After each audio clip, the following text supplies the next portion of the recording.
Good evening, and welcome to ASIS Student Chapter's World Usability Day Faculty Talk. My name is Sarah Emerson, and I'm currently chair of the SJSU ASIS Student Chapter. Because today, November 10th, is World Usability Day, it is with great pleasure that we hold a faculty talk this evening that celebrates and draws awareness to the topic of usability. Tonight's presentation will last approximately an hour and a half, including time provided for a Q&A session after the presentation.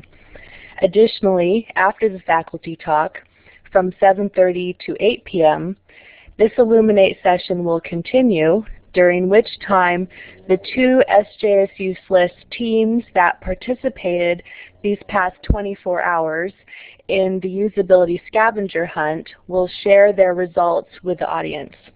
This will be really interesting, so we hope you'll stick around after the talk for the scavenger hunt share out.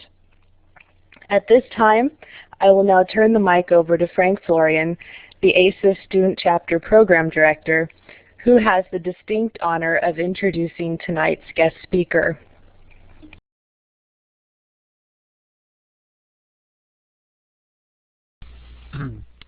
Okay, hi everyone. Thanks for joining us this evening.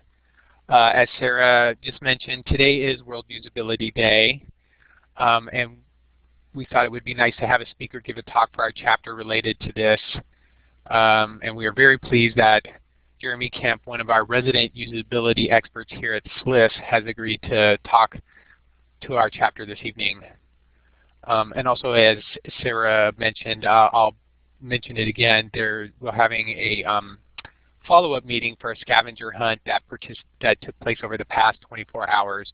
Even if you didn't participate, you're welcome to stick around and hear what we did and sort of what our impressions and sharings are from that experience. We may actually even be looking at some of the things we found and posted as part of this scavenger hunt. Okay, so let me briefly introduce our speaker tonight. Dr. Kemp has a doctorate in education and master's degrees, from both Stanford and Northwestern University. He is a full-time faculty member at SLOODLE and started teaching online in 1999. At SLOODLE, he has taught Library 246, Advanced Information Technology Tools, Library 251, Interface Design for Information Systems, and Library 287, Seminar in Information Science. He has been an active proponent and user of the Second Life immersive learning environment and keeps the official wiki for educators using the Second Life environment. His instructional technology project connecting Moodle and Second Life has attracted hundreds of participants from around the world. Dr. Kemp's talk tonight is titled, How Will We Define Web 3.0? So without any further ado, please join me in giving a warm welcome. Oops, sorry, I think I jumped ahead.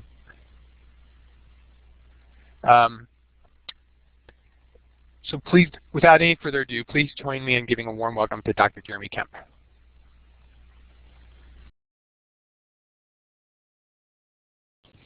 Thank you so much, Frank. I really appreciate Sarah and Frank here today, and I'm very honored to be here to present to you students and members of the ASIST organization.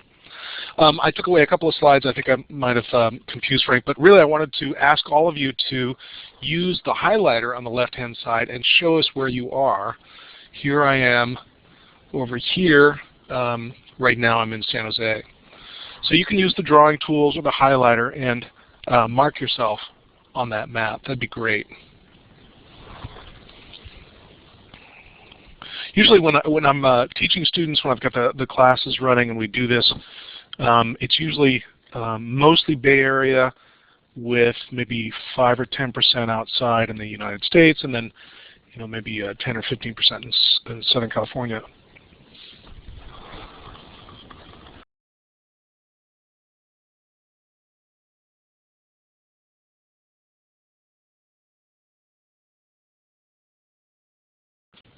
So this is a really nice spread. We've got folks, nobody from outside of the state of California is attending tonight?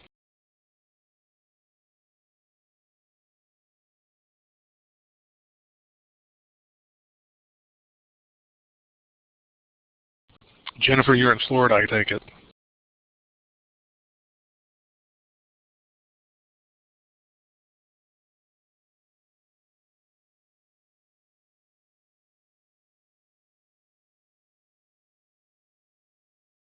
Hi, Diane. So you're in Florida. Great. So this topic asks, how will we define Web 3.0? Web 2.0 is a marketing term about the social web. We occasionally hear this topic, Web 3.0. So how do we define it? And I think we first need to start off by learning and seeing how we would forecast it, how we would forecast emerging technologies for use in library and information spaces. So let me talk about a few of those methods first.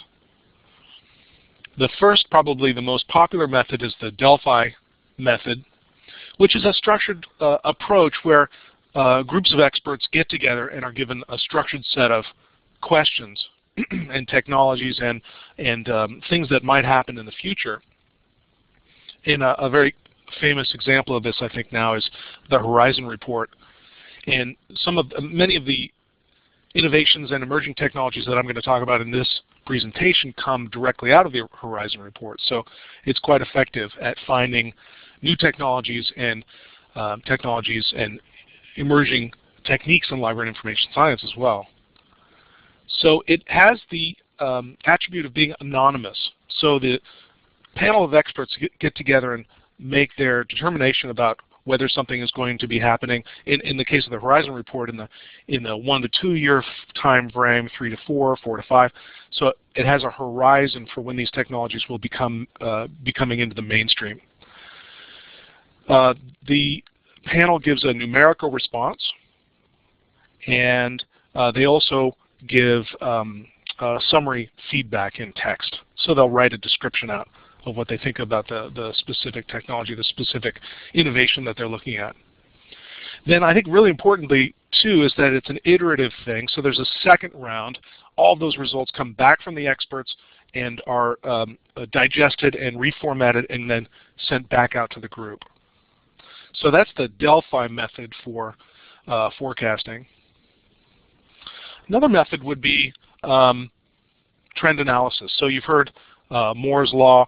Kurzweil's singularity talks about how technology and innovation happens in a logarithmic way. It doesn't happen, it happens exponentially. It doesn't happen in a regular progression.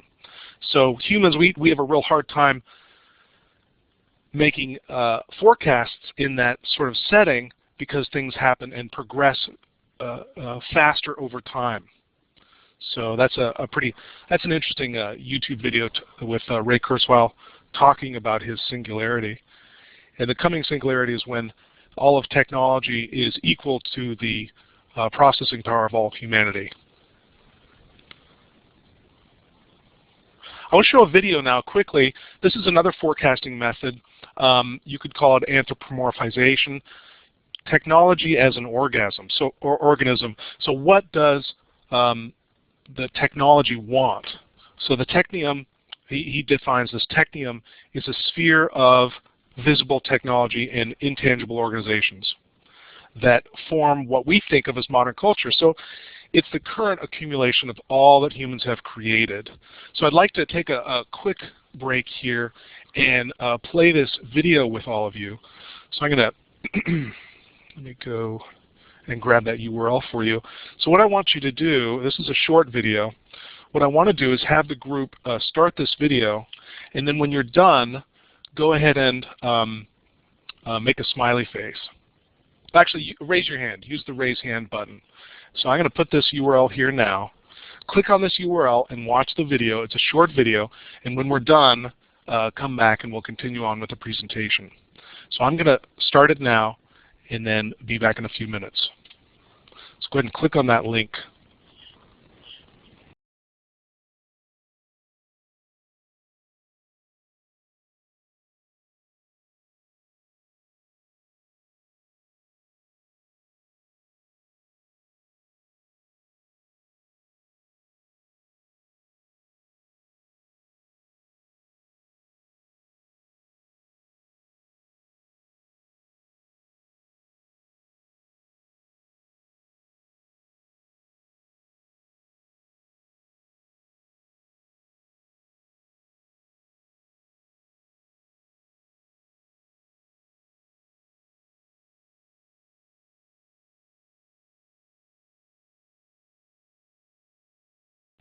Okay, that's a really interesting take on forecasting, anthropomorphizing technology, and the really interesting piece at the end talking about how do people refuse technology.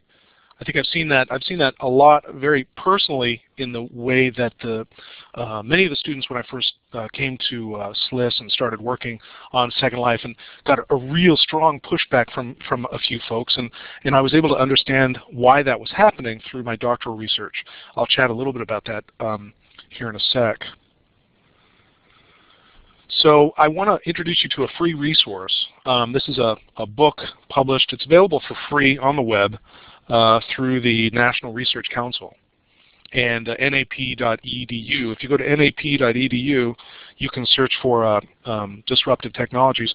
And this is a thick, well, it's a pretty nice booklet, 120 pages, that talks about methods for forecasting disruptive technologies. Disruptive is almost becoming a cliched phrase now. That when a technology comes in, new methods come in, they disrupt the old order, and whole industries are wiped out. Like classified advertising and journalism is a really good example. When Craigslist came in, that industry was completely disrupted and had to sort of reinvent itself. Oh, thanks, Frank. So I told you a little bit about the rejection, the process of rejecting a technology, and this is a forecasting method here. This is the universal or the unified theory of acceptance and use of technology, and this is from Venkatesh in 2003. So this is a statistical model for, this is quantitative research. So I gathered 410 surveys from students who had used Second Life as part of their 203, the new media, the social media course, the one credit course that everybody starts with here at SLIS. And I put those surveys into this model and found some pretty interesting reasons why some folks would be willing to use Second Life and other folks would not be particularly interested in using it. I thought it was very interesting that things like facilitating conditions, so this is facilitating conditions, talks about do you have proper technical support, do you have proper bandwidth, do you have the software loaded, all those things. It really was not very important at all to our students. Much more important were things like social influence. Did people that you respect think you should do it? And probably the most impactful reasons for rejecting that technology were age and gender. I found that in particular women in their 20s were much less likely to be interested in using Second Life, the Second Life immersive technology, than were women in their 40s.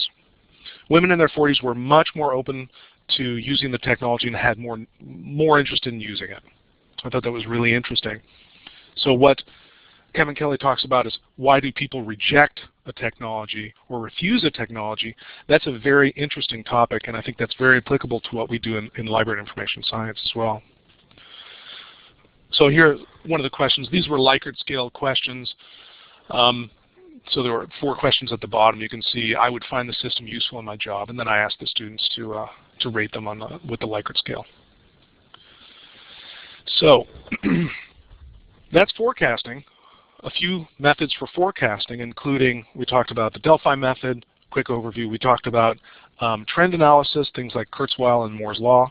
We talked about sort of odder ways of forecasting technologies, anthropomorphizing it, and looking at what it wants. What does technology want?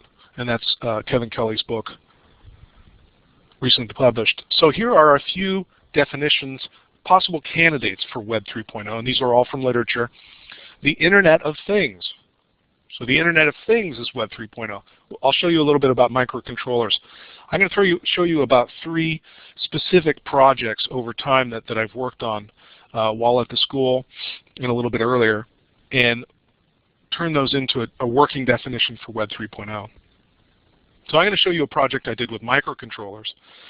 I'm going to show you a project I did with web applications for the iPad, for e-books, and also for integrated library system integrations.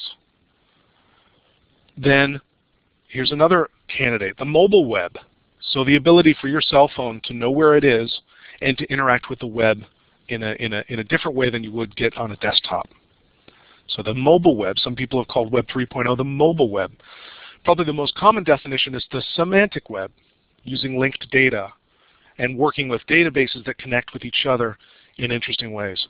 So formatting your data in such a way so that you can link it to other data and work in applications across the cloud. Another way to think of that is the cloud, the internet.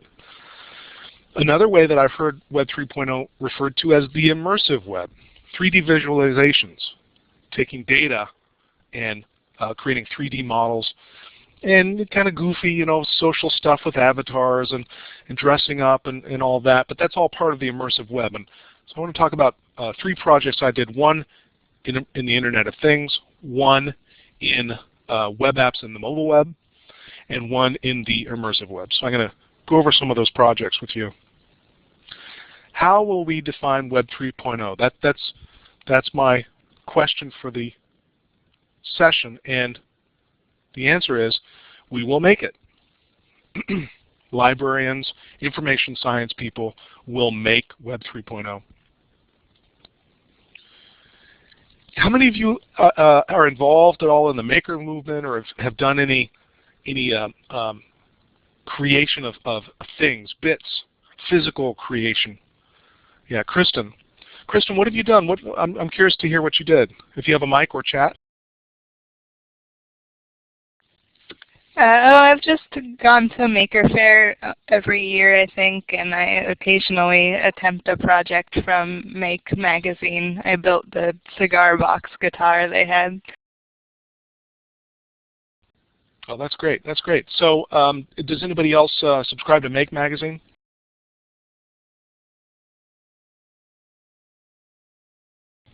I thought that was a cute quote underneath Nerds Are Cool. But really, this is picking up. This whole movement is picking up a lot of speed.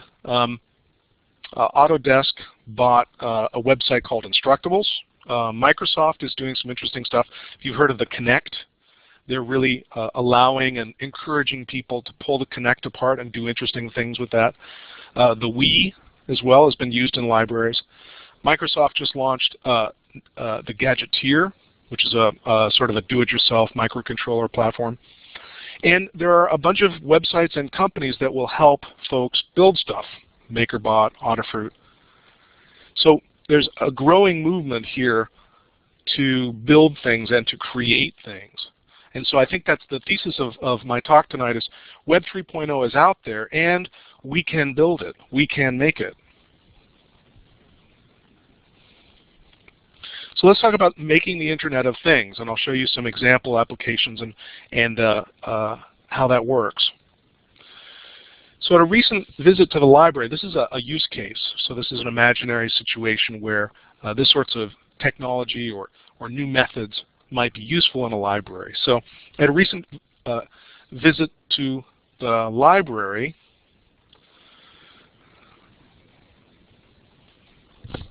Joshua Smithson borrowed a few fiction books from the library, and he does that each week. He visits the library during his lunch break and spends most of his time in the browsing collection.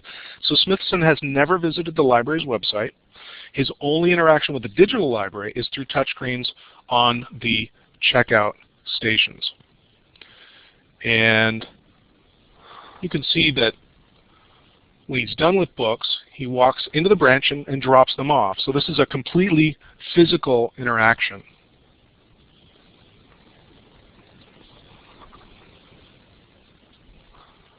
So you can see really a 3-stage process. He's browsing with his hands on the books. He's checking out with a touch screen, and he's using a barcode reader but not really kind of interested in what it does, or it doesn't have anything to do other than the OPAC's connection, the ILS's connection to the book itself. And he has hands on the Dropbox. So he returns those books.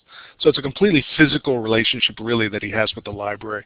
He's not involved with the digital collection at all. So how will Mr. Smithson ever learn about ebooks? The library is investing a lot of money and people and time into gathering ebooks and making them available for clients. Mr. Smithson, who really represents a large majority of the clientele, has no access and no interest and no connection to those ebooks. So what are some solutions there? And the Internet of Things Here's a very simple example. When he checks those books back in, it says, thank you. Did you know the library added 76 new ebooks this week? Ask for a sample at the checkout counter. And he goes to the checkout counter and he says, hey, how can I use these ebooks in the library? And the person on the counter, all the ebooks are in the catalog. He heads over to the catalog. He's never used it before, but he heads on over there and finds out that his particular author of fiction books is available in ebooks. So how did that Internet of Things application exist? How did that happen? And how could library and information science people make that happen? So some other interesting platforms here. That was a microcontroller, and I'll talk about that. You could also do quick response codes, QR codes, RFID systems. These things are entering the library very rapidly, and library and information science people, you, new graduates, are going to be doing it. So also, some other interesting technologies here are near field communications, NFC, and so you can do financial transactions on a cell phone, and also on the right-hand side, augmented reality. And I'll talk about augmented reality later on in the presentation. By the way, these slides were created by Bernd Becker, who's at MLK Library. So he co-presented with me in the 2.011, and this slide is from that topic. Let me show you an example of near-field communication on my webcam. I'm going to start up here. Tell me if you can see these little guys here. Can you see my hands? Okay, great. These are what's called SIFTIO cubes. Great. And they have sound, actually, but I'm not going to play that. Let me start them up. I'm playing a game called Booker the Penguin, and you can see, uh-oh. So I'm moving these cubes around in order to, oh, I just lost. Okay, so I'm going to go back to the main menu. Okay, and these are my options here. I'm going to choose adventure mode. So that's a clickable. It's a clickable button. And I'm going to begin an adventure. And it says connect matching roads to move Booker, find the eggs. And here's the instructions on the game here. The start button's right here. I'm going to click on that. All right, so now it's counting down. All three of these cubes are communicating with each other. Booker, the little penguin right there, and you can see he's got a little cave there. I'm going to take this cube and place him right next to that cube, and the two cubes are communicating with each other via near field communication, NFC. So now I've got another choice here for Booker, and Booker goes over there. And another choice here. There we go. So these cubes, the SIFTIO cubes, are communicating with each other via near field communication. Just as if you had your cell phone and you were making a pay transaction, or your credit card and you were making a pay transaction against an NFC receiver. So this is an interesting kind of physical objects that communicate with my computer and with each other using NFC. Let me turn those off.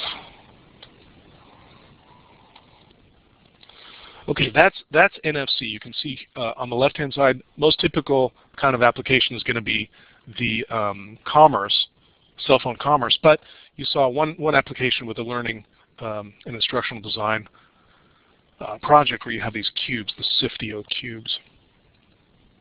They look like this, and it's called SIFTIO, S-I-F-T-E-O.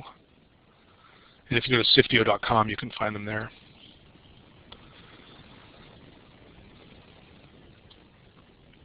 So I'm going to now talk to you about another technology. This is the thing that worked on the book return that Mr. Smithson did. That's not NFC, that's actually microcontroller. So these are a new trend, and you'll see this a lot in Make magazine, a new trend in microcontrollers where you could take pretty inexpensive computers, this whole computer is $30, $35, and connect wires up in a really flexible way. And there are easy-to-use programming tools that connect with the hardware, and the hardware that connects to each other in a really easy way. So these items sense the environment, receive input from a lot of different sensors, actually. In the case of Mr. Smithson, that was a infrared sensor that sensed when the book return sent a book down the chute. So it's just a couple of little sensors on each side of that chute that show when the book goes through. So microcontrollers, let me show you what microcontrollers look like. And this is the Internet of Things. So let me show you.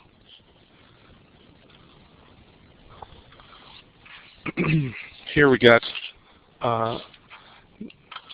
this is the Arduino, the main board here, which has all these sensor panels and power input and USB input as well. So the Arduino is the brains that then connect to, in this case, the sound. So here's the sound board. You can see the sound board comes with a speaker, and it has a card that includes the sound files.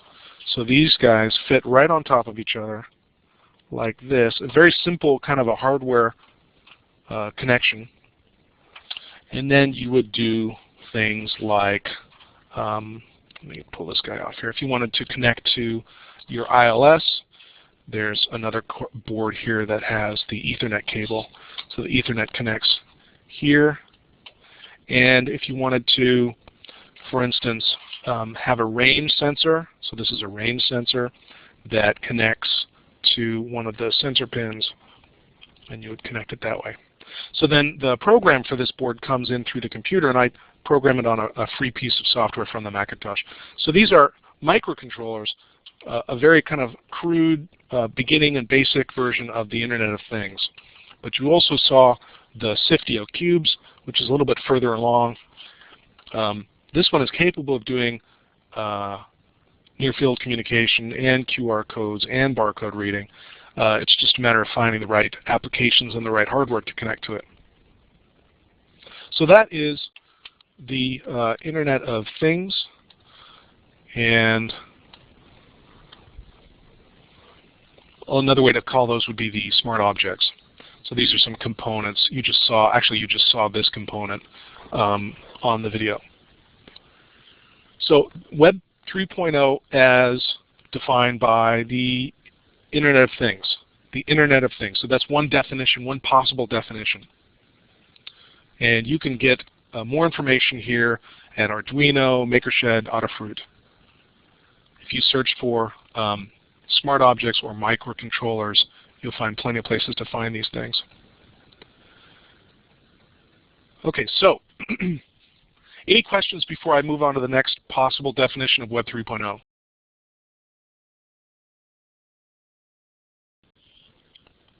Okay, so here's another definition. Web apps. Making web apps is Web 3.0. So I taught a class last year, I think it was fall 2010. That was the description. And then I asked the students in an Illuminate session to highlight the pieces that they really wanted to cover in the class. So I thought that was interesting that they wanted to cover these things, that they were very interested in handheld devices, making them more accessible, developing web pages, looking at the ebook trend. These are all things that we covered in the class. So it was interesting to look at the top, at the time, the top paid iPad apps. This was fall 2010. You can see the list there. Some pretty interesting and recognizable things. Angry Birds, of course. Everybody knows that. Saw a lot of Halloween costumes about that. And then the top free iPad apps. And if you take a look at these, I'm going to combine these lists and show you something interesting. Combine these lists and then pull out things that would be interesting in the library. Actually, quite a bit of information here, quite a bit of applications and possible library uses for the highest grossing and the most popular apps on the iPad. So obviously the iPad has a lot of implications for the library. So we took a look at the iPhone applications development tools. And we created applications for the iPhone that work on the iPad. And we used this book. This is an interesting book, iPhone Apps from O'Reilly. Oh. I thought this was interesting too because we, at first, were really worried that we're going to have to learn a higher-end programming language like Cocoa. But it turned out that we could do quite a bit of what we wanted to do with straight HTML style sheets in JavaScript. So we didn't actually have to dig down and do C style coding. You do have to do C style coding for the Arduino stuff, the Internet of Things applications. So what did we do? What did we make? So that I showed you one application that was made, that's in the process of being made on the Internet of Things. But what about the web apps? These are some applications, some web apps, and some publications that the students created, and I wanted to show you some of these. These were highlighted quite a bit in the annual report for SLIS, the last annual report. The class only had had 7 students in it, and half of them were featured in the annual report for the school. That was great. First off, take the library science web page and convert it to a web app. That was what one of the students did. So you can see here the images, the links. These are actually kind of difficult to get working right. A lot of students struggled with the images and the links for these apps. There are a number of libraries that make, JavaScript libraries that make these sorts of menuing, like disappearing menus and collapsing menus possible in straight web code. This is an interesting one to take an art museum, very colorful piece, and break it down into something that worked on the iPhone. In this case, we lost a lot of the depth and the sort of the emotional impact of the website. This is a very interesting Exploded Goat, a website that became a web app. On the right-hand side, you can see the iPad view of that web app. And then this is more generic, a generic view of some of the difficulties. On the left-hand side, the menu. On the right-hand side, these photos and links, like the link at the top. This is hard stuff. This is hard work to do in JavaScript. So we also in that class made e-books. I'll show you some of the e-books that we created. So first off, you have to be able to view the books. And on the PC, we used digital editions and Stanza, and you can also get iBooks now through iTunes. Pretty simple books. The EPUB format doesn't allow a lot of formatting. This is actually really one of the more complex layouts with a photograph and a caption under it. I invite you to take a look at my video that describes in sort of excruciating detail the format, the EPUB format, and what sits in it. Let's see if I can get that URL for you.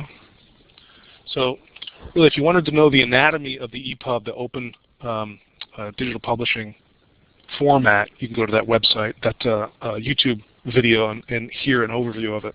Oh, I like this video because it works completely in paper. So I'm using a lot of paper models to show how the different pieces interact, as opposed to doing a screencast. You definitely want to get, this is a nice book, Elizabeth Castor's EPUB book. And so the alternate to the ebooks are the publications, the mashups, the data mashups that can happen on the mobile platforms. So for instance, you might have heard of Flipboard. It's a great mashup data collection tool that grabs RSS publications and formats them into a single page. Another thing you can do with these mobile apps is do iOS integrations, And you can find this one, the OPPL iLibrary HD for iPad. That's actually on iTunes. So you definitely want to go take a look at that. And Overdrive has some good stuff as well. How many people here are involved with Overdrive or any of the mobile applications or developments from the vendors? Dolly, what are you working on? I just use it. I just use it. Sorry, I don't develop it. What are you using? I use Overdrive. I also use the Kindle for iPhone, and I have actually, we wanted to see if there was a way to use the Kindle for iPhone to download Overdrive books onto your iPhone now that they have that kind of lending, and there is, but it's exceptionally complicated. The Overdrive app is obviously the simpler way to go about doing that, but it's interesting to know that you can, if you have Kindle for iPhone or iPad, still download Overdrive books to it. So it's many dozens of steps, or just too complicated, huh? Yeah, I think you actually have to, because you go through the Overdrive provided by your library, and then you have to go into your Amazon account and actually download it physically from Amazon and go that way, whereas if you use the Overdrive app, you just download it, and that's it.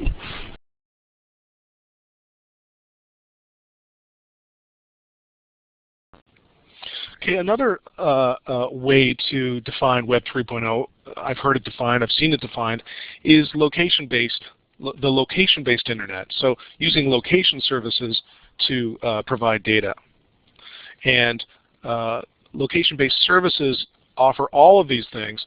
So it's interesting that it generates a large data sets, large amounts of data on the back end of these systems. And how many of you have location services turned on? How many of you are using an iPhone or an Android device that allow the system to track where you are? Is that Liberman? Do you have a mic? Do you want to tell us about the applications you're using?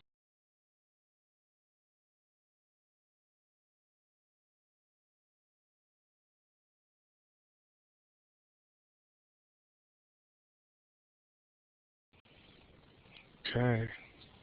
So really interesting, some interesting stuff happening here. If you go to Crunchbase, take a look at Crunchbase if you're interested in seeing what's happening in the Silicon Valley specifically, and really with venture capital and executives and people moving around the companies. It's a really good place to take a look at. So Marissa Mayer, I think one of the first women in the engineering side of Google, was recently, well, last year she was transferred to Location Local Services, which at the time seemed like a demotion for her. But then a little bit after that, we saw that Google bought Motorola Mobility for something like $12 billion. So a large amount of money being spent by Google for location-based services. And let me have you all play this sound clip. This is from This Week in Google. And go ahead and play this sound clip, and when you're done, raise your hand, because this is 4 or 5 different people talking about what's happening with Google and mobile services, including Robert Scoble, who I'll talk about in just a sec. So go ahead and click on this link and then press hand up when you're done listening. It's about 2 or 3 minutes.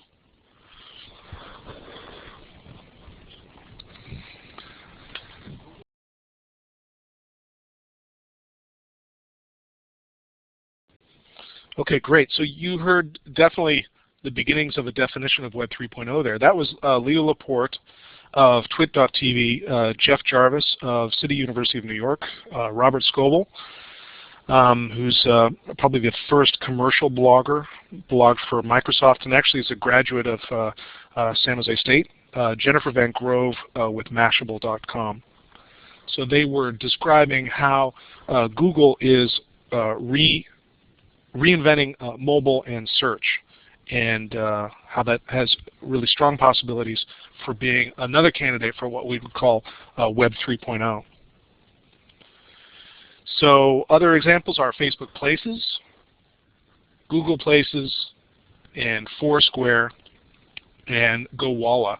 Who in the audience, who here in the room have used any of these four, or use them right now actually? Who's using GoWalla or Foursquare?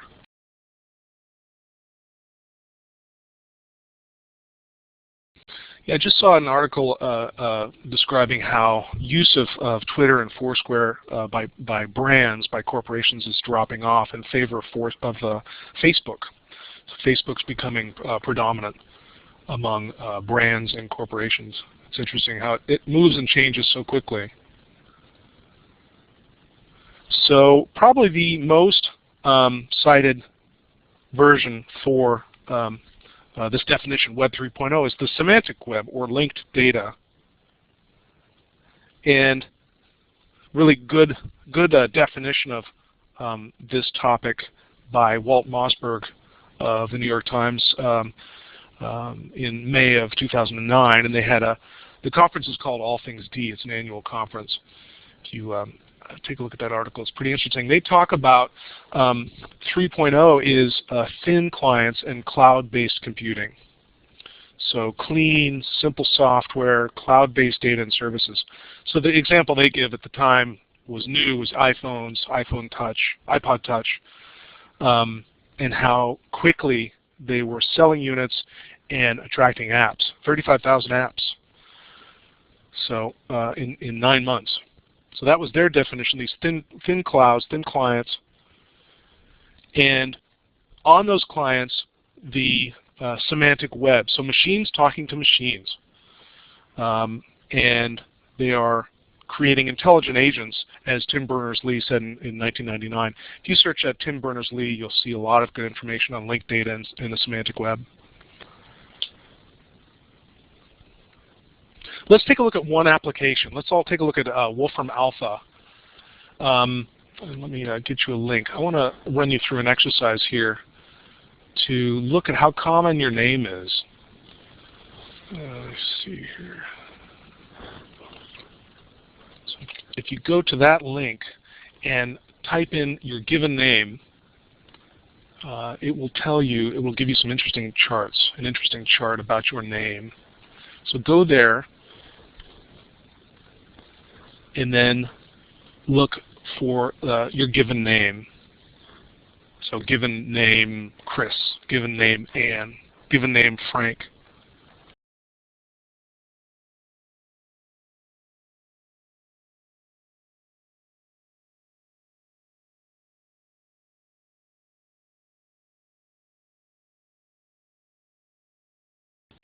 I have a teacher here, well, a faculty member, Lily Luo, who just had a daughter named Audrey. And so I thought, Audrey, that's a very classic name. And it is. You can see Audrey really peaked in the late 20s. I guess that would be Audrey, sort of an Audrey Hepburn. But take a look lately at that name. Has had a real upswing in the last 10 years. I thought that was very interesting. So it's a name that's starting to gain fashion.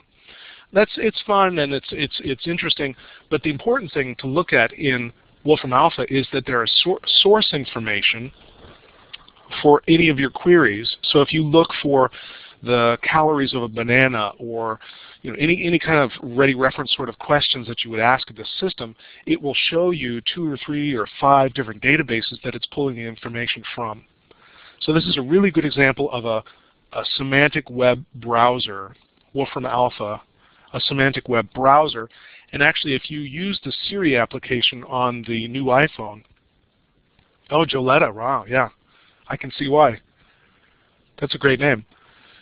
So if you use the Siri application on the iPhone and ask it generic search phrases, search information, it will pull results from Wolfram Alpha. I thought that was interesting. So that probably by far is the most traffic that Wolfram Alpha gets, is not from the website, but actually from the iPhones, from the mobile space now. I mean, if there are 4 million headsets, 4 million handsets that are plugged into Wolfram Alpha for any kind of search, it's got to increase their traffic quite a bit. So, and there you have the strongest competition for the reference desk and ready reference that exists. The ability to pick up your phone and ask how many calories are in a banana, and it will tell you. Or I asked, one of the other things I asked was, what is Walter Isaacson's, how old is Walter Isaacson? Just like that. I just picked up the phone. How old is Walter Isaacson? Now, Walter Isaacson is the author who wrote the latest Steve Jobs biography. And the phone told me, right off the bat, Walter Isaacson and the year he was born. That's really powerful to be able to do that. So does anybody have an iPhone 4S? I don't have one yet. I just went to the store and poked around with one.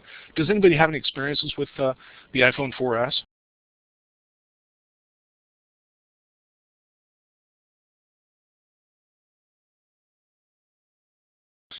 Well, if you want to see a number of articles, a number of chapters in this book, short chapters, easy to digest chapters on library mashups. So how to deliver data out of the library in multiple ways with software and with devices.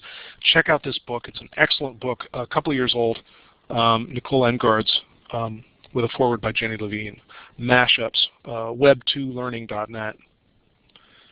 So mashup, being able to pull data from a number of different sources and then deliver it to patrons. Let me skip back a little bit here and tell you about two other sources. Here we go. So we took a look at Wolfram Alpha, and then you did that quick search for your name. But there are another couple of more technical sites. One is, I'll go to the bottom there, Many Eyes. Many Eyes from IBM allows you to pull data sources, put data sources, data sets into the tool, as well as use other things that people have placed there. So if you go to Many Eyes, you'll see a list of a number of different databases, interesting databases, that just random strangers have come and placed into that system. And then you can do data visualizations off of that Many Eyes. So if you're familiar with Wordle, where you have take a set of text and then create a word chart out of it, you can do those there. Even more technical, though, is Patchbay. It's P-A-C-H-U-B-E. Patchbay out of the UK is a web-based service that people have hooked up real-time data to. So if you have, I showed you some of those microcontrollers, if you have a temperature sensor on a thermometer, outside your window, and it's connected to the microcontroller, which is connected to your computer, and that would do weather reporting, temperature reporting real time. You can patch that data, that sensor, into Patchbay and deliver data into it. While other people maybe are interested in putting together a map of temperatures from 5 or 6 states, can pull those data sources together and do things with them. So Patchbay is really a community. It's a technology, but it's a website that allows people to publish real-time data from their applications as well as pull them down. So take a look at Patchbay. It's an incubator for the semantic web applications, and there are actually a number of those.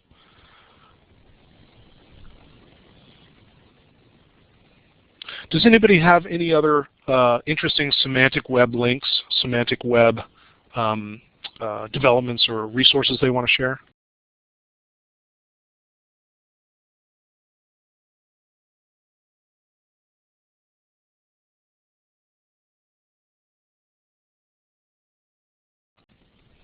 Okay, I showed you the microcontrollers and the Internet of Things with the CIFTIO cubes and the Arduino microcontrollers. And then I showed you the class where we coded iPad applications and iPhone applications and also created ebooks for those platforms. Now I want to show you the immersive web, the 3D web. This is another definition that people are using, another set of technologies and developments that people are using to call Web 3.0.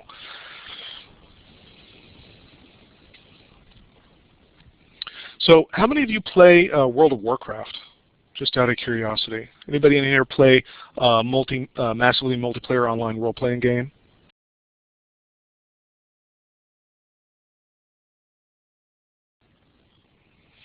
How many of you have Kinect or the Xbox at home?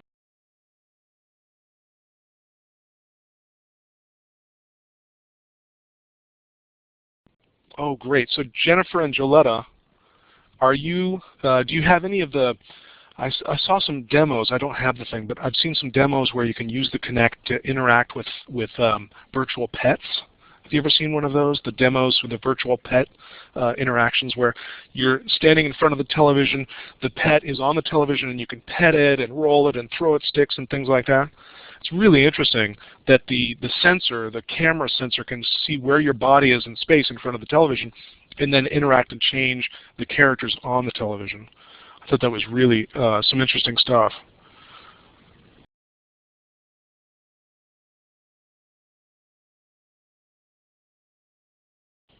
You know, I went and chatted with Microsoft a little bit at EDUCAUSE, the trade show for educational technology, and that platform is just not hackable. So it's pretty difficult to think that you're going to create some sort of software to work in a particular learning situation. You really have to work with their software. It's a pretty closed platform. So I want to show you another video that I think is really interesting, and let me get the link for you. This is Common Craft. If you haven't seen their work, it's really, really good. They put together these very easy to understand videos, and this one is on augmented reality. So I'm going to hit enter here and then go ahead and click on the link, and when you're done with this video, go ahead and raise your hand.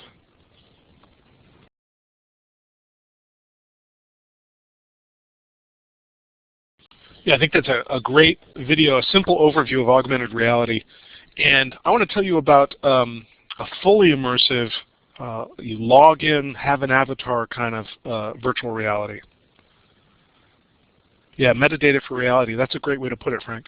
So here's an example of a heads-up display in your viewer for this virtual environment, Second Life. So you can see all the different things as you're looking at someone's watch there. You can see all these different things, different controllers. Here is the system I worked on. This is the ability to blog to the web from inside the environment. Here is a different flavor of blogging tool. This is a little controller that helps you to move your avatar around so you can smile and jump up and down or whatever. And this is, you can see, another blogging tool here.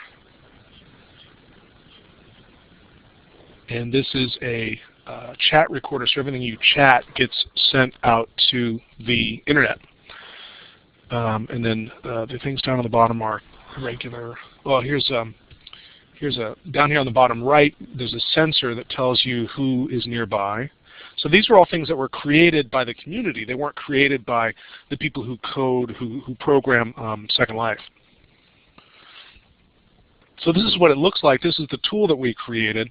Remember, I was telling you about 3 projects. We talked about the Internet of Things, so these microcontrollers and a small play device.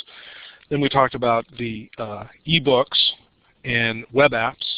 And this is the Immersive Web, another way of thinking of Web 3.0, the Immersive Web. So here's an example of being able to walk around in this avatar environment in Second Life and interact with the real web, interact with the data from the web by posting blogs here on the top, or by calling out for information. So you can see down here on the right there, that is a device that allows the avatar to chat something into the keyboard and talk, and then that device chats back out a definition. So in this case, I asked it define avatar, and then it went to a resource and found a definition for avatar. So this is a really interesting example of text moving in and out. But also what happens here in SLOODLE is the ability for the system to build objects. So you can interact, grab data from outside, say Wikipedia, or link data, or data from out on the web, and bring it in and model it in 3D. So here's another example of text going back and forth, the RSS display. But here's an example of the avatar creates something like a homework or a car or a building, or builds something and then places it into this Dropbox. And then the teacher or the other students can come and take a look at those objects. So actually, let me show you a quick video here.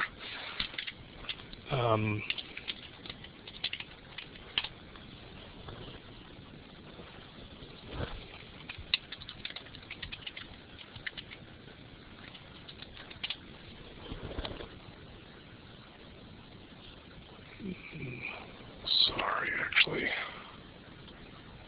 Oh, here we go.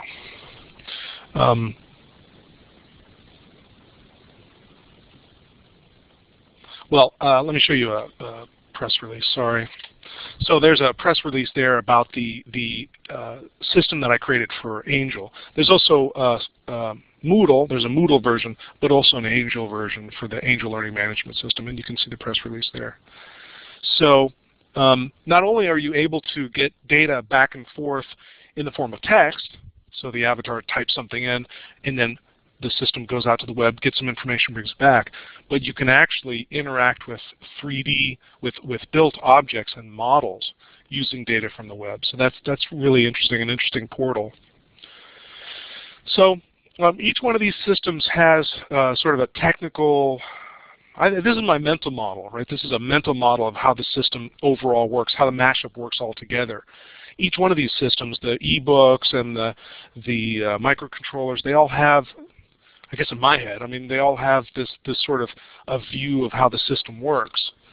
And I'm not going to go into depth about this, but you can see that there's a web browser, there's 3D models, and by passing data back and forth from the web database to the 3D models, you can get interesting interactions happening.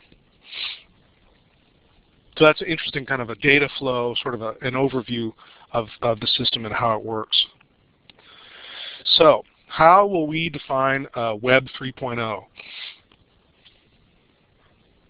We talked about Internet of Things, and I showed you an example of that. We talked about web apps, and I showed you some student projects on that topic. I also showed you a project done in the Immersive Web, with 3D visualization. And then also, very typical definition of Web 3.0 would be the mobile web and the semantic web.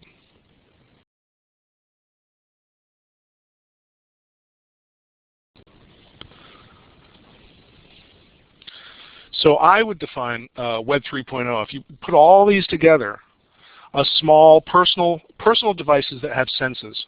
They sense location, they sense other devices around them, and they connect to the internet for intelligence and data. But they predict what you want to know, not what you ask for. They predict what you want to know. And they predict what you want to do. That's key. What do you want to do?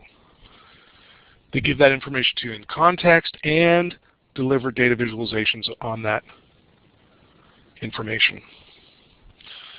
So from a librarian's perspective, we went from paper, printing press, to card catalogs, to machine readable, to large repository CDs and PCs to gather remote information, like to log into mainframes and gather remote information, to read-only web, to the social web. That's probably the most common thing that people are kind of, libraries now are kind of working through right now. But you, when you graduate, will be able to and interested and involved in small personal devices that gather sensor data, use the internet for intelligence, predict intentions, deliver contextualized information. So it's not just data, it's contextualized for your context. And it's formatted for you to use together with other people right now. That's how I would define Web 3.0 based upon all of these different versions of what Web 3.0 is.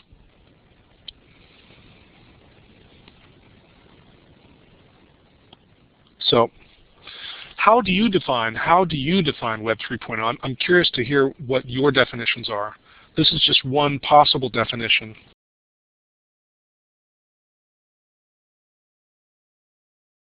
It sounds like we have some makers here. We have some folks who are involved in working with ebooks.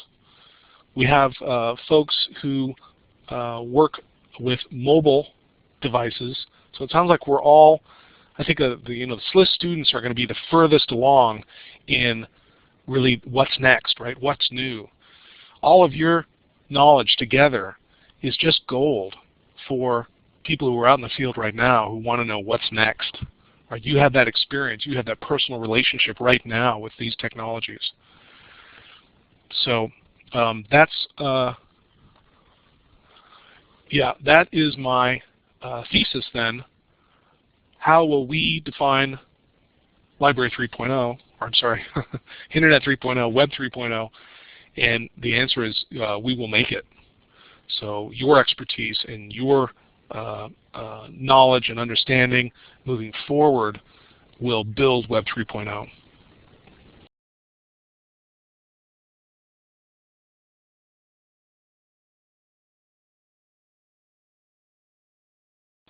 And that's what I have for you so far. It's a lot of information. It's kind of probably too many slides, but I'm honored that I was asked to come and present. Frank and Sarah, I really appreciate the time you've put into it, and I hope that's useful. And we've got the recording as well, so we'll get it transcripted. And thank you very much, Diane. Thank you, Joletta. Is it Yoletta or Joletta? Joletta.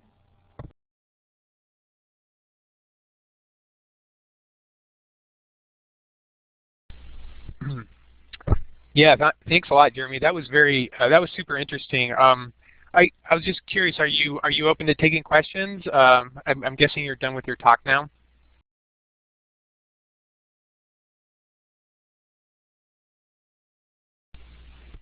Okay, I just had one question. A lot of this stuff is all really new information to me. I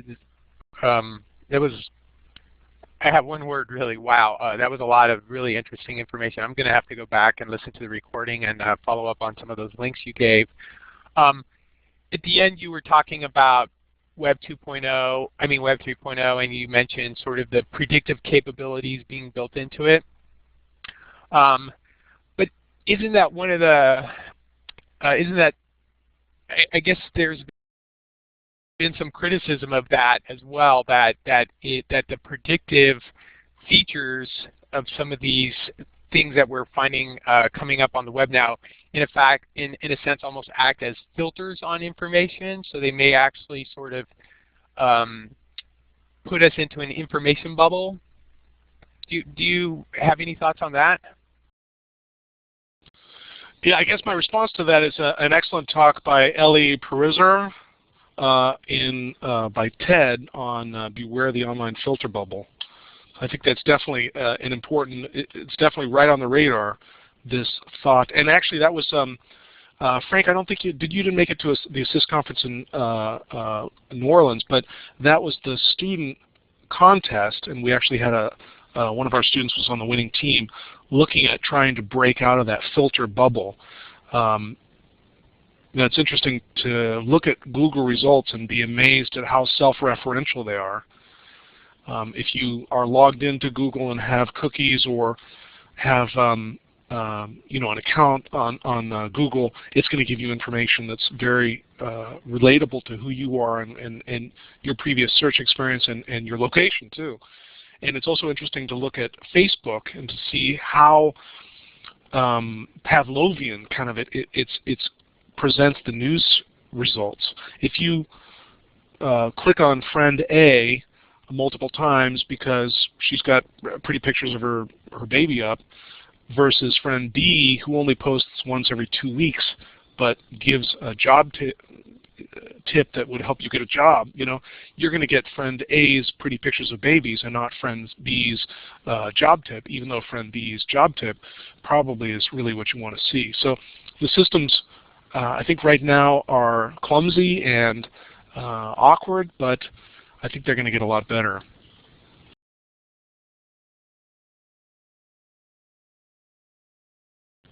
I'm curious to hear your thoughts on that, Frank. What do you think? You know, yeah, I'm not sure. I really have a well-formulated sort of position or stance on that right now.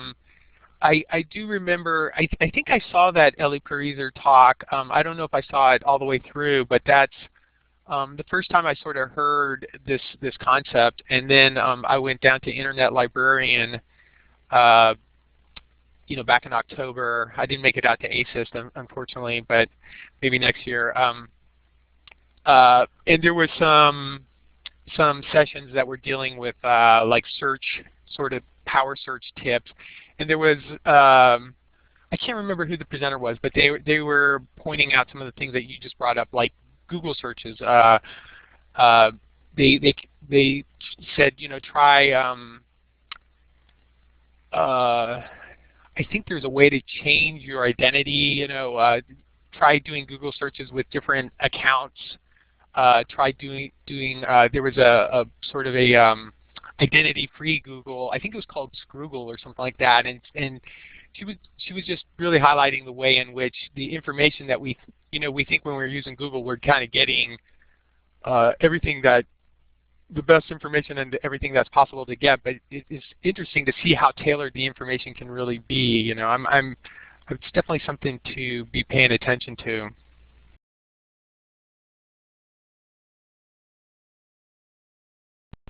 Thanks, Krista. Did you go to her talk?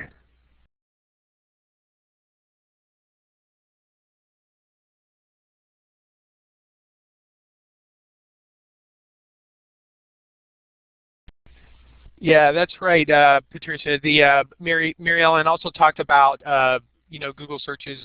They know where you're searching from, and so the searches are also tailored to where they think you are when you're typing in the search query.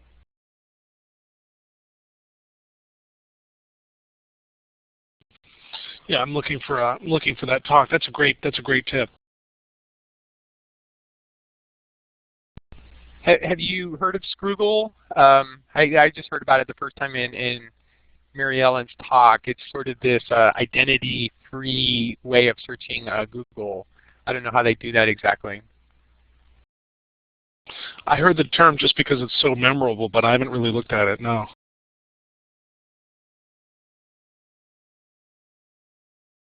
Does anybody have any ideas on what did I leave out? What are some definitions of Web 3.0 that I kind of didn't touch on here?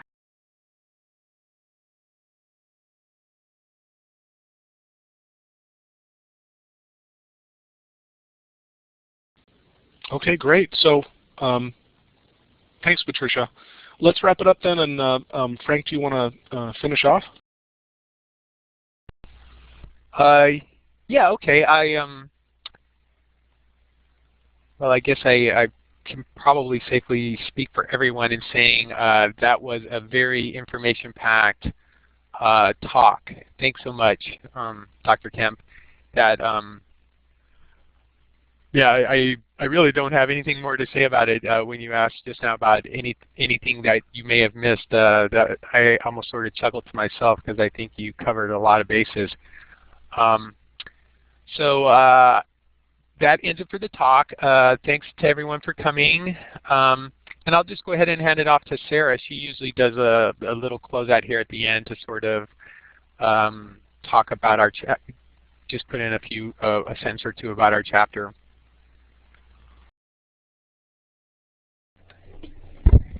Well, thank you, Dr. Kemp, for your fascinating presentation.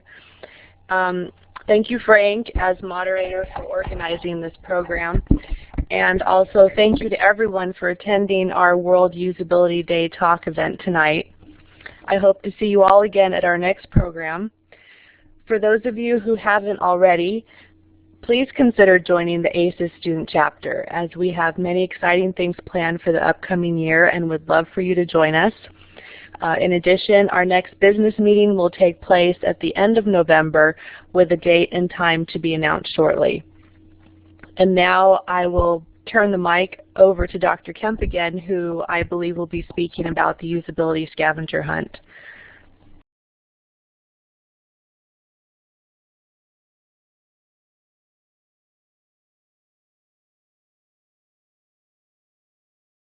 Okay, great. I just marked the recording there so we can find this start. We are a few hours after the end of that scavenger hunt, and it looked like it melted down to some degree. Frank, did you get any more information than I did about that? Looks like the posting system broke. Yeah, I suspected we might hit that because when we had that tagging issue earlier on, and then we got the feedback from the Tumblr support guy, he said his first response was, you know, the site has a limit of 100 posts a day. Maybe it's something related to that. And then I immediately thought, oh, 100 posts a day. We're going to hit that pretty soon. So it appears that's what happened. No, the last email I saw from Feline was if we were posting things which weren't showing up before the deadline, that we could email her that information directly, and you know, it would get counted. They would take it into account.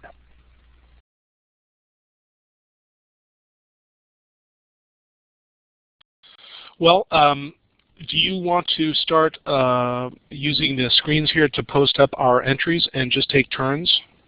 Whoever wants to post, go ahead and post. Let me make folks moderators. Can I go ahead and make folks moderators? Yeah, sure. The you know, the other thing we could do is just app share the blog, and then just, I think, or the leaderboard, and if you just click on the team names, it'll just show all the posts for that team, and then we could kind of scroll through them that way.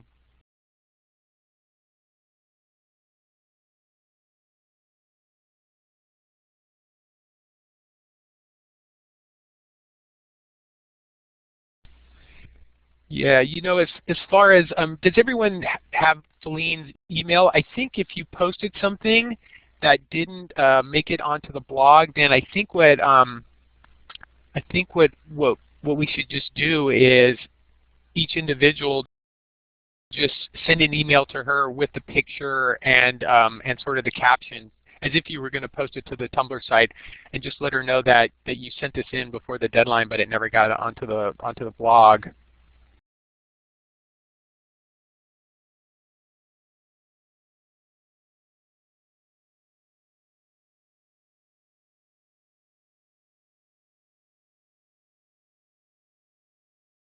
I'm looking for that email from her. Okay, right. And then she also wanted some tags on those emails too, right?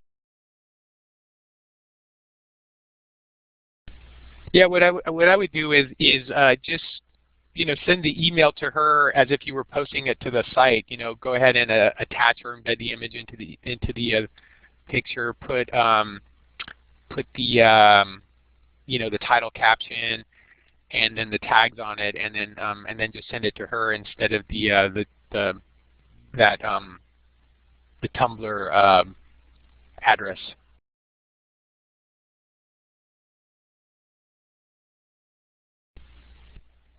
I don't think they were actually going to judge this until Saturday. Is that correct? Or they were going to announce it on Saturday? Yeah, the email I got from her said, please send one post per email to communications@kaifu.org. Put usability hunt in the subject line. The caption category and team tags can be in the body of the email. So what I'm going to do with my own posts is take the email that I had sent to you know, the Tumblr blog, and just put communications@kaifu.org in the to address, and that'll go real fast. And then usability hunt in the subject line. I only have 3 or 4, so I think that should go pretty quick. But let's go ahead and show some. Let's go ahead and talk about some of these entries. So who did good direction? Frank, this is urban. This looks like yours. Do you want to talk about this one?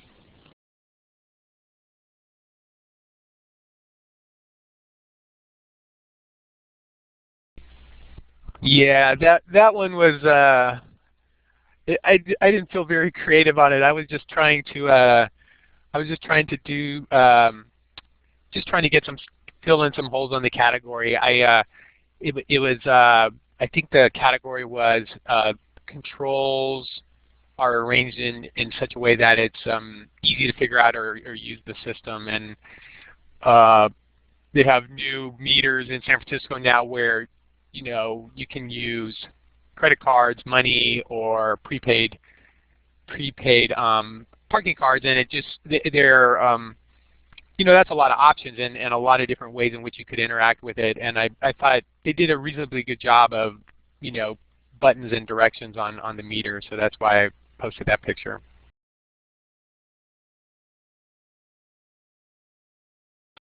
Yeah, I'm not seeing anything really substantially stronger for the other teams either.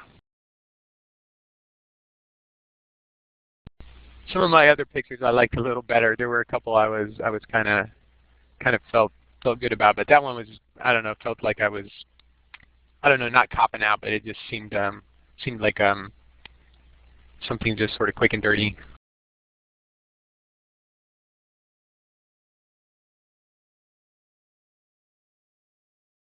Does someone from Team 2 want to talk about this one? That one's mine. I'm just the medical librarian, so that's one of the ones I instantaneously knew about for, I can't remember what I posted it at this point. I sent like so many pictures. What did I put it on as? There we go. It was a good mobile app. That's right. It's very easy to use. You can just enter a food name and it gives you lots of quick information on it. It's great.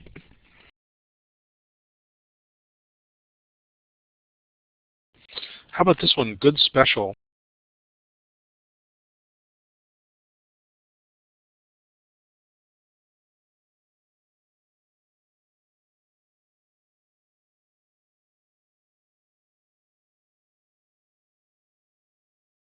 This one I had a hard time. Oh, DVD cleaning machine had no visible power button or way to use it. Wow.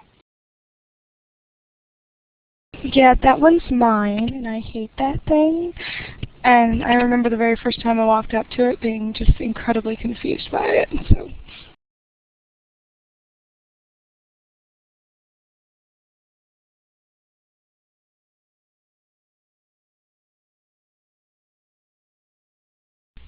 Do you use that in a library? Is that where that is located? Yeah, and it's actually like a $5,000 machine. I mean, it's really, really good at doing what it does, but it's very complicated. The best part about it is the power button is located in the very back under several cords, so even finding the power button is a huge issue.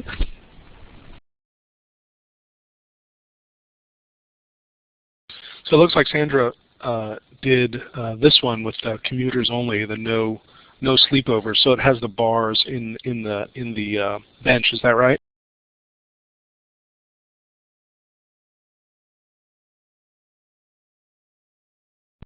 Looks like Sandra went over to audio setup.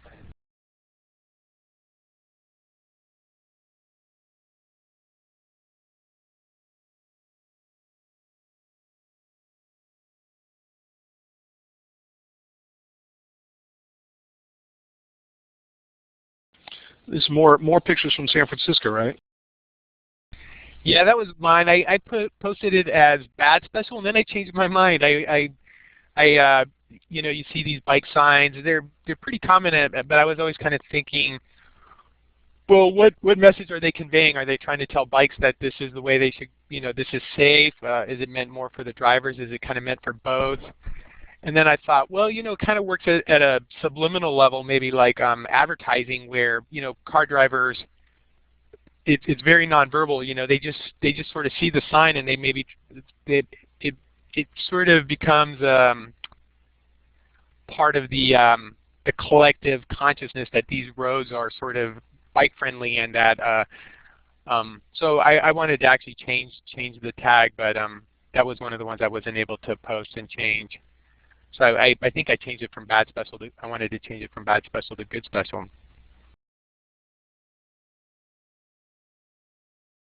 You know, Portland, I used to live in Portland, and the airport has, the way that they've landscaped the road into the airport causes traffic calming. So the trees start out on this long road, the trees start out kind of a little bit further apart, and then over time as you're traveling into the airport, the trees get closer and closer together. So they do that intentionally to give you a sense of you know, speed. As you're watching these trees, they're getting closer and closer together. It slows down the cars automatically. So it's a subliminal way to do traffic calming. I thought that was really interesting. Oh yeah, that is pretty cool. Yeah, I think maybe those bike signs on the road, that's sort of a similar thing. It's kind of a way, like a calming or a subliminal calming message, sort of. Yeah. Anyhow, so I sort of changed my mind on that.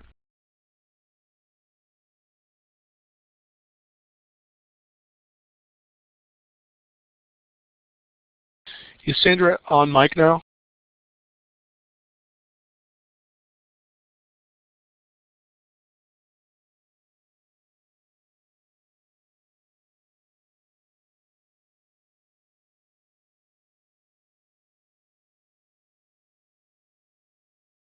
Yeah, I like this one so much I emailed my wife and sent it over. You know, we've got a couple of girls at home, so they love this stuff. My 6-year-old is just getting into friendship bracelets, and she's crazy for them. So this kind of this is really interesting.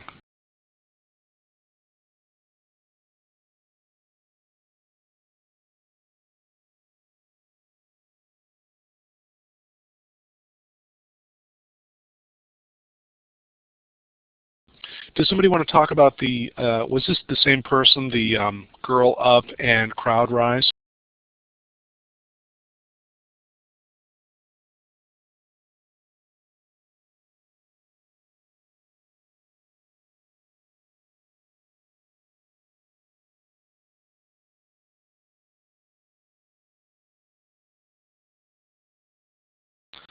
Frank, is this your volume knob?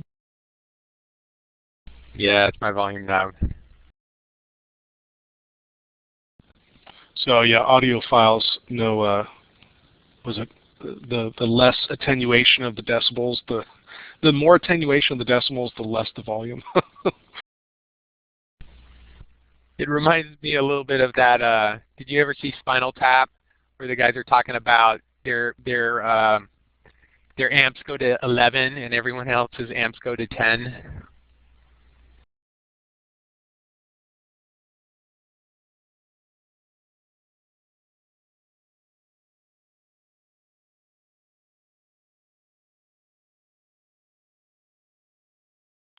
Yeah, I did this one. I wonder though, you know, the shape doesn't really tell you what it does. So in that sense, it's not really a good shape from a usability perspective. But it does feel like, you know, a stone you pick up that feels just the right weight. It has that sort of feeling to it. I find them almost too small, but I've got, you know, big hands, so they're for kids. But they seem almost too small to me. And I think they could probably get more interaction out of them because these things, they don't have a speaker in them. All the sound comes out of the laptop. And there's no touch screen, it's just a button. So you press the screen in and the whole thing depresses and clicks once. So I wonder if they had a little bit bigger, they could have gotten more into these, but then you're talking cell phones. So it was an interesting shape, and it's a great, interesting product. Those three, by the way, cost $150. So, and it's only 128 pixels on a side, so they're really kind of low res, no sound, and it's really a beginning product, but it does some interesting stuff.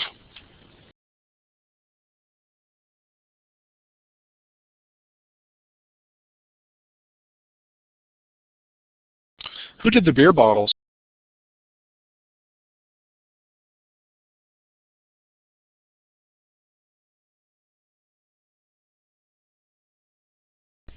I think Jessica was doing a lot of posting this morning for SLOODLE, and but she said she wasn't going to be able to make it to this meeting.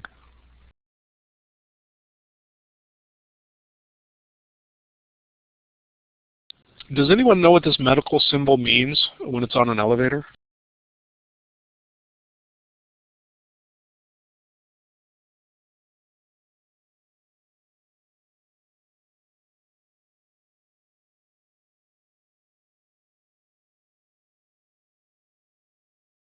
That is just a great photo to denote a sound problem.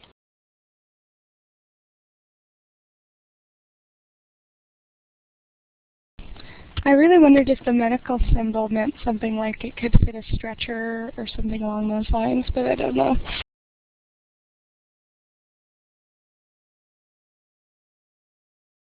Yeah, the two elevators here in Clark Hall are identical in size, but maybe this one can be turned on. I don't know.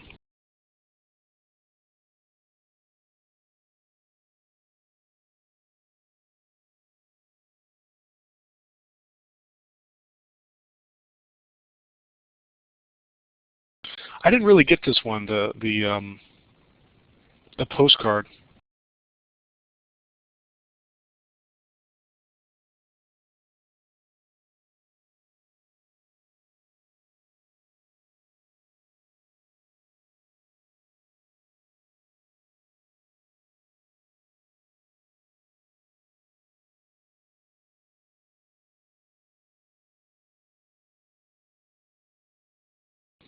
Is this another one from you, Frank? No, this wasn't mine.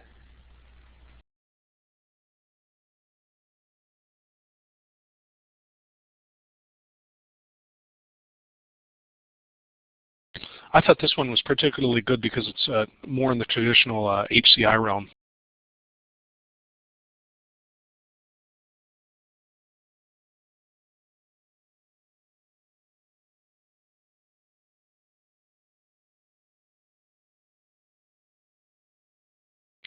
Do the retailers pay for these spaces?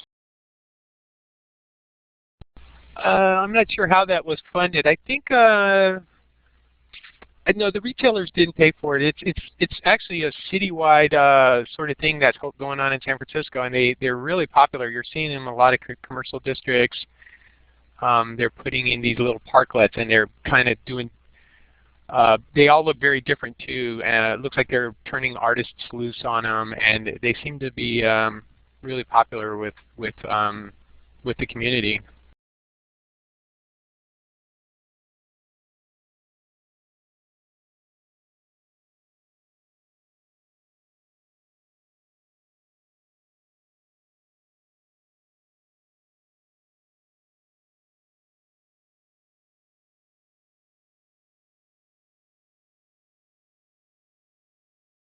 Oh, there it is. Yeah, pavement to parks.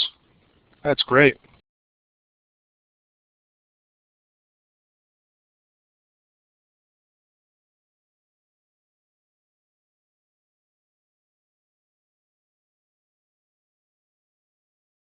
I think this is Jessica's, the Hooters one and the Abercrombie and Fitch.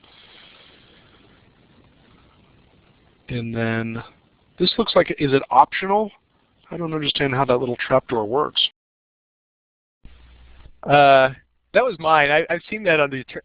You know, they put the little recycle sort of bin on top of the trash can, so you don't throw your glass bottles into the trash can. But then there's a little trap door underneath there, and I've seen on so many trash cans now it's just open, so it's sort of I don't know. It almost sort of discourages you. I just thought, you know, why recycle when it's just going to go right into the trash?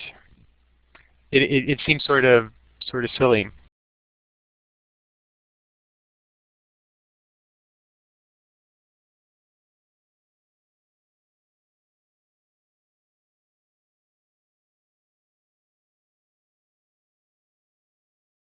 Was this one asking, was the Foursquare check-in, was that the direction?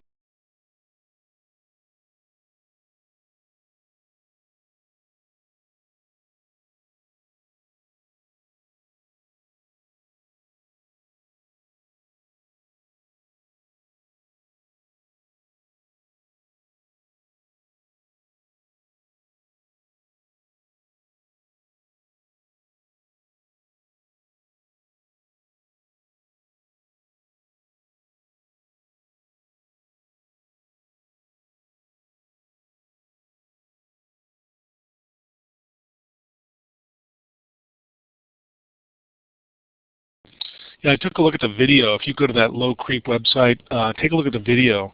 It came out of a New York City meetup, like a technology meetup, and they did a demo of it. And it's funny, if you look through their terms of service, they tell people coming to their website to refrain from defamatory language. So it's interesting. In the terms of service for their website, it says don't leave defamatory information for us, and yet the website sort of, the whole point of the website is to defame other people. It's really ironic.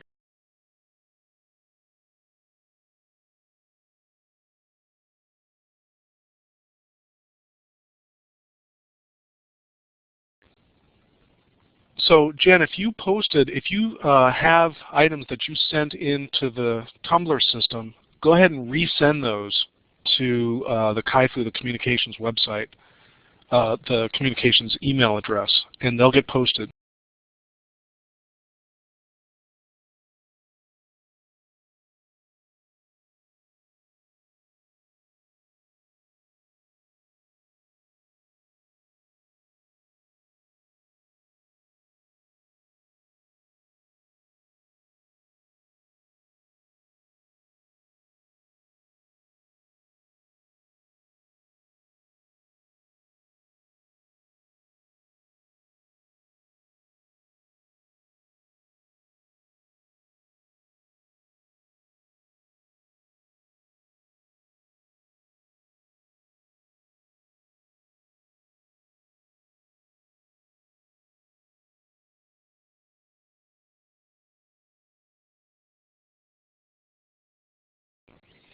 Jen, is that EcoRoot? Is that yours?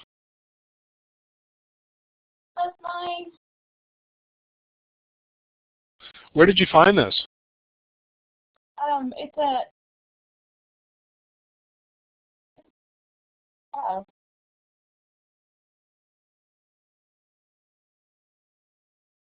Can you hear me? Okay, the mic made a funny icon change on me. The EcoRoot app is part of my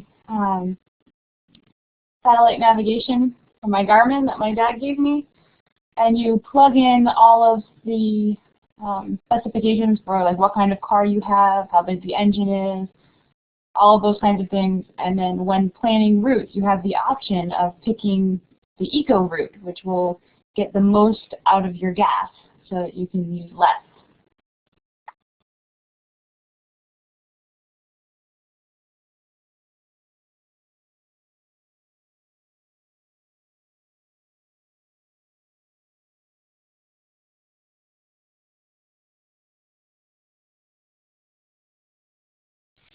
This, I think this is my favorite of the ones I submitted. There's a big I on the post, and it's a larger letter than any other letter on the post.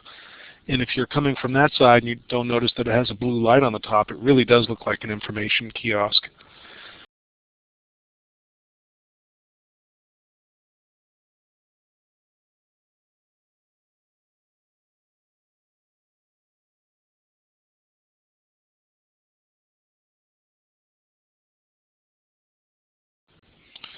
So what should we do in terms of cleaning all this up and rearranging stuff? It seems like some of the stuff got posted in the wrong place. When they cleaned it up, they put it in the wrong place. So, gosh, it's a shame that the system didn't work as they thought it might. Sorry about that, everyone.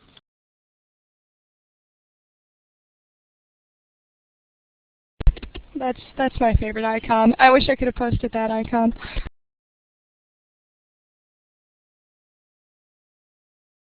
Which one was that? The wobbly face. I mean, the wobbly face. I don't know what to call it. It's evocative. The frowny face in the Illuminate participant window, right? In the Yeah, it makes me very, very happy. Very, very fun little face.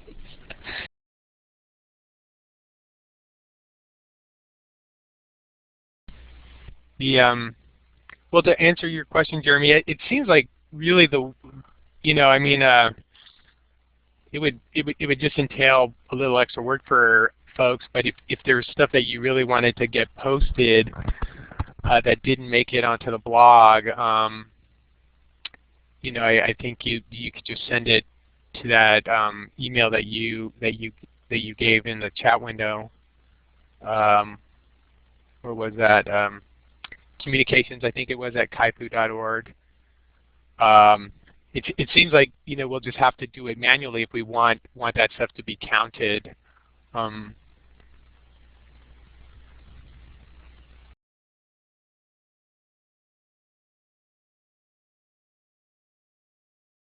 Yeah, that's irony, all right. Well, okay, so if you don't see things posted in your correct team, just send them to that email, and let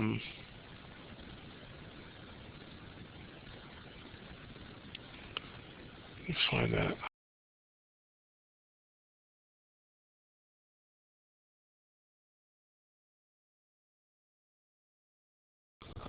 Okay, so we looked at the entries. We saw Team 1, Team 2. Looks like it's all sort of jumbled and confused like that.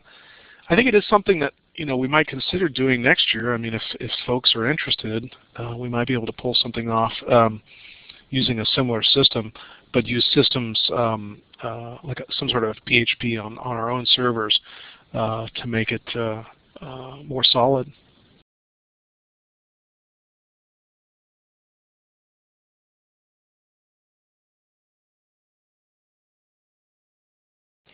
Just send me an email.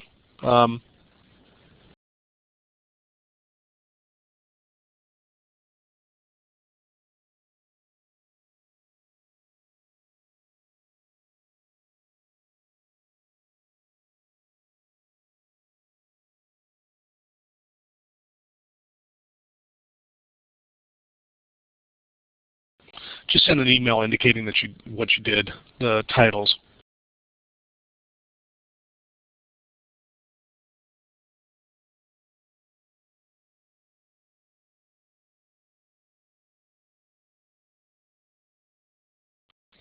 Okay, I think that wraps it up, huh, Frank? Yeah, I don't have anything else to add. Yeah, I'll be curious to see how what comes out of it when they announce it at the end there. But it was fun. It was yeah. I wish there hadn't been so many snafus. Could have spent a little bit more time sort of just in the actual activity instead of trying to deal with all the technical stuff. But it was so fun regardless. Thanks for suggesting it. Yeah, I wonder if we'll win.